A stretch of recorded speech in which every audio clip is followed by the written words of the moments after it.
You should always have your lead-in line and your closing line figured out before you begin. People who use them look like they are the most savvy, professional, polished, powerful communicators everywhere they go. And it's because they have really simple, scripted lead-in lines and closing lines for everything. We should all have them. Now, remember that a lead-in line is just going to be the way that you set up the conversation so that you can open up the lines of communication and your message gets through, it slows down self-talk so that people will hear you. In this situation, these types of cases, I tend to use a really simple lead-in line like the person's name and then, I need your help. Like, Mary, I need your help. You might want to add something like, I'm frustrated and I need your help, or I'm troubled and need your help. Very simple, but that's what you want to do. And then you pause for a moment. So, Mary, I need your help. That's it. Now, think about the savvy, polished communicators that you know. That's how they begin these little talks. They don't start off by saying something such as, hey, Charlie, we need to talk. That is how the worst communicators begin their conversations, especially with men. I mean, if you have to have this type of talk with a man and you start out with, Charlie, we need to talk. Can I see you, blah, blah, blah, in 5 minutes? All you're going to see is like a cartoon cutout in the wall where they go, pew, because especially men, we don't want to have that conversation. And if you begin it that way, the whole conversation that you're having, the man is going to be thinking in his brain, okay, when is it going to happen? What are you going to say? What are you going to say? What's the big deal here? When is the shoe going to drop? And we're going to be thinking that the whole time until you're done. To avoid that, a simple, hey, Charlie, I need your help. Simple. And now people are going to be likely to lean into and be like, yeah, what for?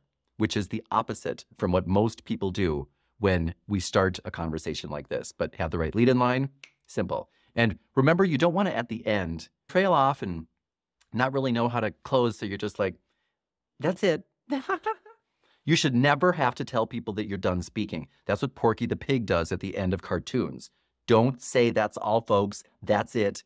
Remember, that's what a closing line is for. It helps wrap up your message and leaves people breathless where they're like, oh my God, they're so good at that. A good closing line in this case, I'd recommend a simple closed-ended question. And a closed-ended question is simply a question that gets somebody to say yes or no to you, that prompts them. They will want to say yes or no. I'd recommend getting them to say, yes, I'll help you with that, rather than something like, no, that won't be a problem. But you're looking for the one-word answer. So a good closing line in this situation would sound something like, could you do that for me? Would that work for you? Does that sound doable? Can I count on your support? Will you help me with that?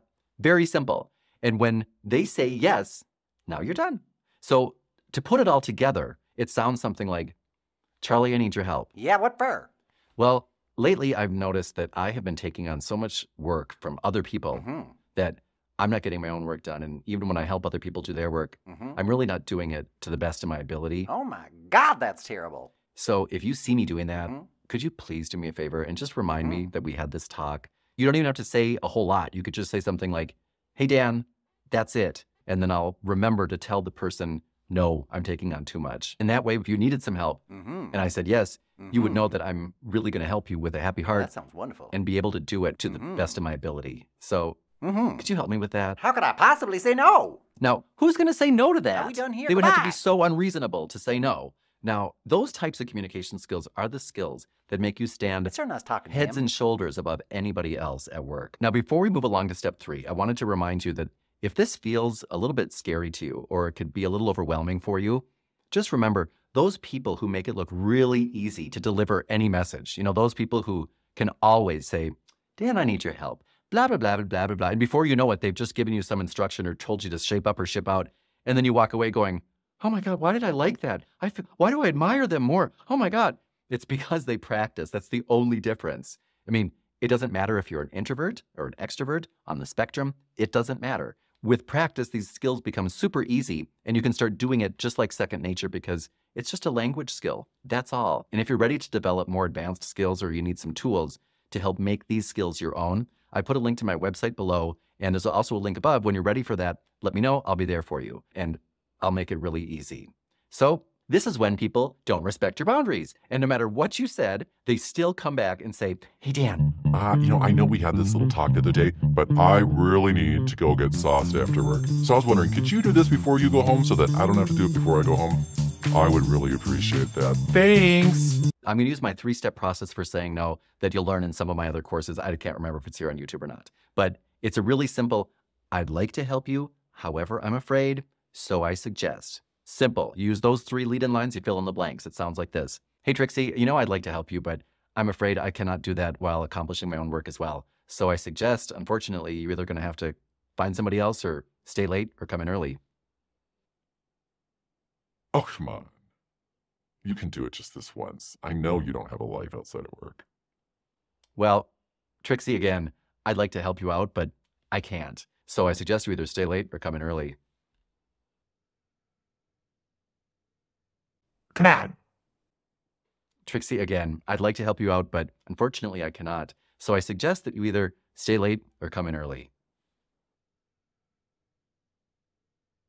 It's the best I got for you. Now, the broken record, you will find if you have not started using it, saves your life. You have to name these tactics, however. You can't just say, well, I'm just going to keep repeating myself. No, use the broken record. When you name different strategies, you will be able to use them more effectively, more appropriately, and more confidently because you're not just winging it. You know the names of these things. That is a very powerful thing. Anything that's really worthwhile, that's worth something, has a name. So these skills are worthwhile. They have names. Use their names, and you will then have power over them rather than other people's words having power over you. So practice, practice, practice these. Make sure to have the right tools like the flashcards, your danger phrase and power phrase lists. You can find some of those on my website, both free and premium, so make sure to check that out if you need those. And if you like that and want to discover more ways to cultivate your emotional intelligence, stop by DanO'ConnorTraining.com, where I've got more advanced tools and more basic tools. Depending on wherever your need is, let me know and I will find the right tool for you. Because we all deserve to enjoy those privileges that go along with being a savvy, polished communicator. And if we can do it in a loving way as well, there's nothing more loving than what we just learned to do. Telling somebody what your boundaries are and enforcing them so that they will know what your boundaries are, be able to follow them, and then know how to do it themselves.